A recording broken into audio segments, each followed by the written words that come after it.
Je me demande toujours si on commence à apprécier la solitude par contrainte ou par réel choix. Au gré des années, j'ai préféré ma propre compagnie à celle de partenaires ou d'amis. Et je pense que mon moi d'il y a 10 ans, le tout petit Chloé, en aurait été désolé car quand à l'heure actuelle j'ai la chance de pouvoir choisir mon entourage, elle ne le pouvait pas.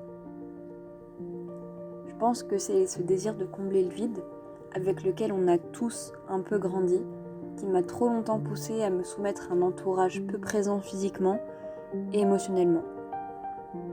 Néanmoins, c'est ce même entourage qui m'a poussée à m'ouvrir au monde, à travers la culture principalement, et à travers les mots des autres.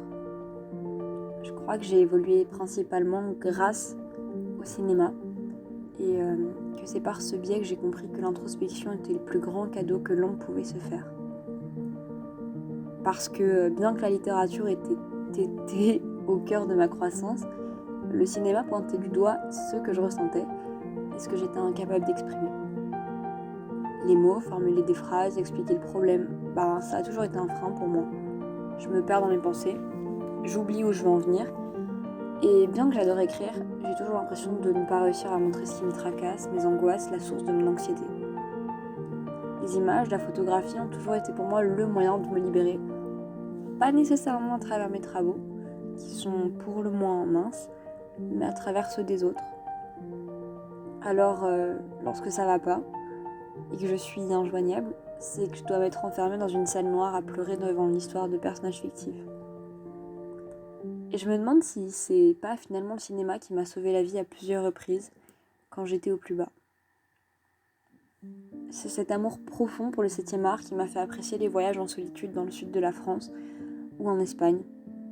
Partir romantiser sa propre vie pour se rendre compte de la beauté des choses simples, d'une mouette prenant son envol pendant un coucher de soleil, d'une glace au caramel, d'un sourire dans la rue.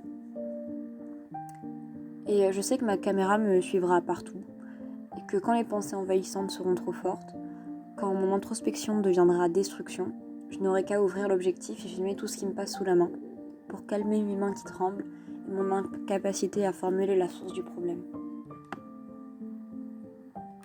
Mon disque dur est plein de fragments de vie, parfois assemblés à une de mes notes vocales.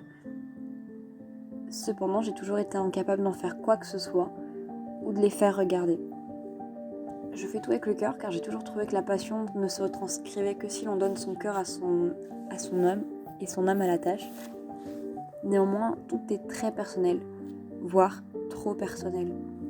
Je me livre totalement à tout ce que j'entreprends, mais suis terrorisée à l'idée d'être vue.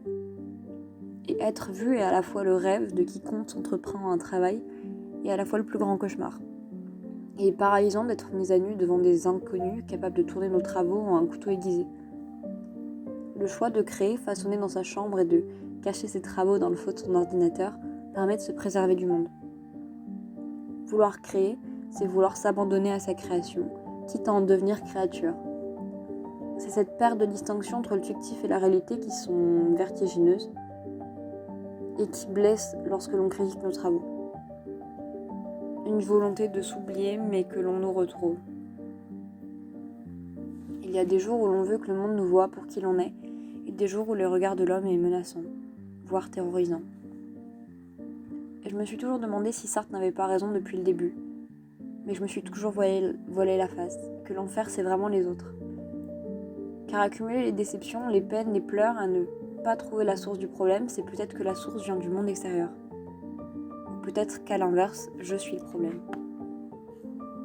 Il y a toujours des mois dans l'année où je rêve de tout détruire, y compris ma vie, mon existence, car on se demande si ça vaut toujours la peine de se battre pour une idée ou pour un but en réalité inatteignable.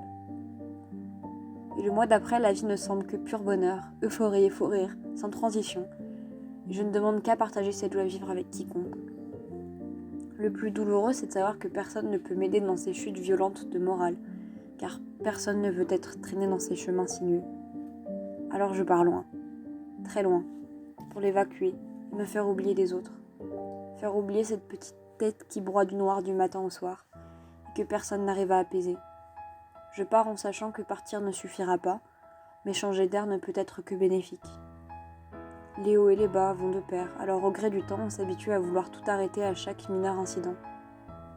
Et mettre des mots sur ce que je ressens m'est impossible. Peut-être que la vie vaut d'être vécue et peut-être qu'il faut que je m'habitue à me battre quotidiennement contre moi-même et pour moi-même. Ça y est, c'est l'automne.